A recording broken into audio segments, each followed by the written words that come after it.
What is up, guys? My name is Ruben and welcome to our tier list video. Before we start off, I just quickly want to say thank you to Spunky for helping me. He is a pro player from Torpedo and he really helped me out with the tier list. Also, thank you to NTBees for once again doing a great podcast with me. If you want to, you can just play a game and listen to this. I think it works really great. But either way, there will be things on the screen so you can watch it as well. Enjoy. What's going on, guys? My name is Bern, aka NTBees, and today I'm back with Ruben, and we're going to do another tier list for CB20. This is going to be a particularly difficult one to do because a lot of champs are currently strong in this patch. There's a lot of card, there's a lot of variation, but we're going to do our absolute best to give you the guys the best tier list we can. I would say though this is more inclined towards the casual gameplay than any kind of professional gameplay.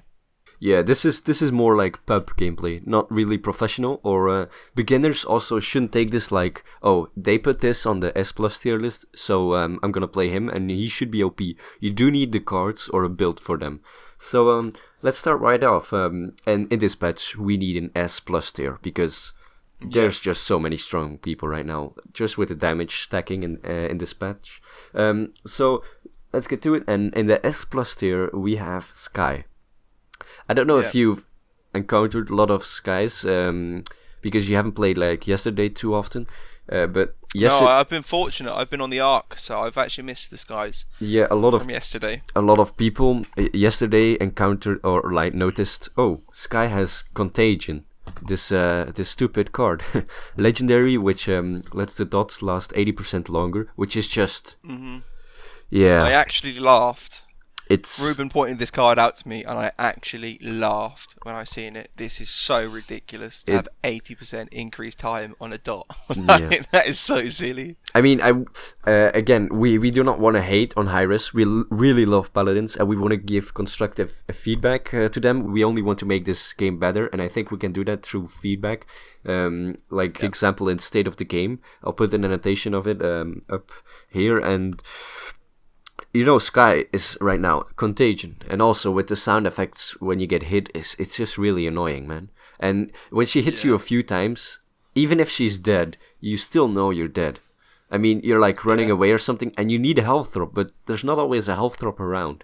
Only with Buck or something. I did notice it in one of the games I was playing Ying, and I was sitting there. Do you know when you're watching your health go down and just saying stop, stop, stop, stop, stop, I want to live, and it just doesn't. It doesn't, going. And it goes so fast. Yeah. Okay, so to move on, we have also Kinessa in the S plus tier. You know why, guys. Yeah. Everyone knows that Kinessa is OP. Like, not everyone... The one shots. Yeah, one shots or two shots. And with the ultimate, it's almost guaranteed a one shot on the weaker enemies. Not on Fernando or Grover. Oh, we'll talk about poor Grover later, but... The Cassies, the Pips, the Eevees, they get one shot. They get one shot. Yeah, and that's just not fair. I mean, that shouldn't be happening. To be honest, she can just sit in base and she has infinite range and she can just one-shot you. That's not fair. So that's just a problem right now.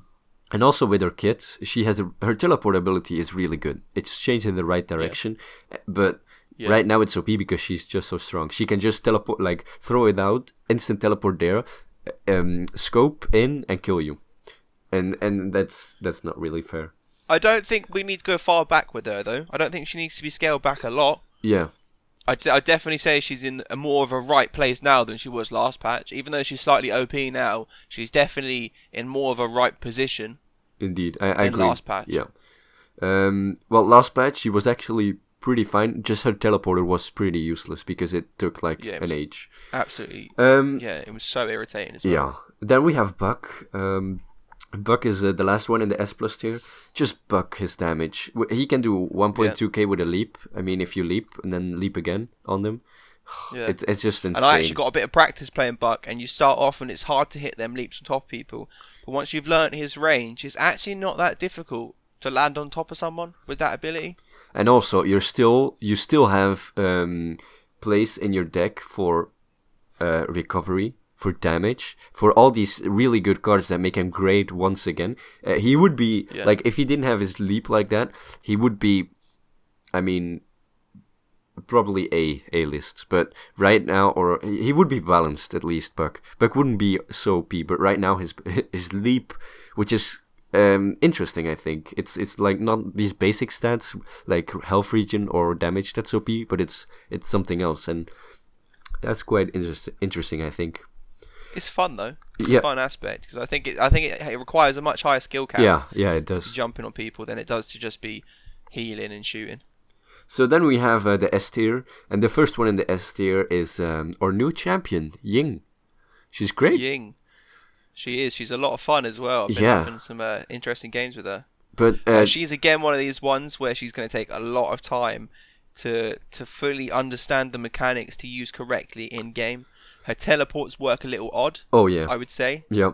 They're a little weird in the actual mechanics of how they work. I think again, as I'm saying, if you got used to her, I think you could be really potent with Ying. Yeah. I've had some great things with Ying. Some outplays when I teleport behind them and stuff. It's great. But the only problem right now, I think, is they're like aimbots, her illusions, which is not right. They are. They should be. And they do hit for a fair bit of damage. It's not like they're weak. I mean, if Ying, her illusion is there, and you turn 0.1 second around the corner, bam, she hits you. The illusions. Yeah. That's and maybe also, not that fair. You can lay them every 3 seconds. Yeah, and you can let them explode, which is really fun. She has cohesion and stuff, and we talked about that in State of the Game. But it's synergy. It's really fun to have synergy like that, and we want to see more synergy, like abilities that work with each other and stuff. But that said, we also have Barik in the S list. Alright. Double mega turret. Mega turrets. It's just annoying. It really what is. What the hell? It's His shields are okay right now, but his double mega turret, the range on the mega turrets are insane, and you cannot dodge them. That's one of the biggest problems. You just cannot dodge them. I was playing against one earlier, and I swear he was just throwing them out, like every 5 seconds or something. Yeah, I don't know what deck he had created. The cooldown. They were coming out like faster than I could get rid of them. He had another one laid. The only thing you can do against it is a little bit of teamwork, but in pubs right now, you don't want to have teamwork just to counter one character. So yeah. Then we have Croc in the S list. Yeah, Croc. Yeah. I guess his improvements to his ult make him a lot stronger. His ultimate is so you crazy. can actually now target 2 characters at once in his ultimate instead of just the one. So you're melting 2 people rather than just the one. His ultimate is pretty disgusting. It's that's the only thing actually about Grover was in a good spot. I like the animation changes to it as well. Yeah, it's really cool. I like the visual changes. I know cool. that has nothing to do with an S tier list, but I just wanted to put that out there. I like the animation change. But I think he was in a good spot last patch, and now he's maybe a little bit too strong. Well, he's on a level of all the other characters, but everyone is a little bit too strong. So, but the thing is, with this, I don't mind everyone being strong if everyone's strong. I don't feel that everyone needs to be dropped down to a balanced state. You can kind of balance it by making everyone strong. When someone's behind you, that so much. If everyone is this strong, someone's behind you, they have the first hit, they will most likely win. You don't even need that much skill. Just if they have the surprise attack, they will win. You know? Yeah. And it should be like if you're really skilled or really good at aiming, you should win. Not the one who has like the surprise attack. It's still a shoot 'em up. Surprise attack. Yeah, it's still a shoot 'em up game. FPS. So the last one in the S list is Eevee. Her explosion damage, her damage stacking, it's insane. Yeah, the damage stack. What is it? It goes from 600 to 700 once you apply the slow. She can hit for 780 or something. For both 24%. 700 per shot with a slow is ridiculous. Yeah, it's and multiple people for that matter. I mean. Yeah. Well, no, because one of the 24% cards, the 24% is only added if it's against a single target hit. Well, you still hit people for like so much really hard. But you'd still hit from maybe roughly around 600 if it was a group of people. Which again is still just silly, really. That's actually to move on straightly from Eevee and the A list we have Pip. He's basically a smaller Eevee, I think, just because he has movement abilities, but not 3 movement abilities. Not as or strong escape as abilities. hers, yeah. Yeah, and then he does have a splash heal damage, but he's not as strong as Eevee again. Yeah, he does have a heal, but Eevee has a crazy heal right now. Her ice block. Yeah, her ice block heal. I love that though. Yeah. I really like that. But it's not so entwined with the rest of your team though. You can't help your other teammates with it. Yeah.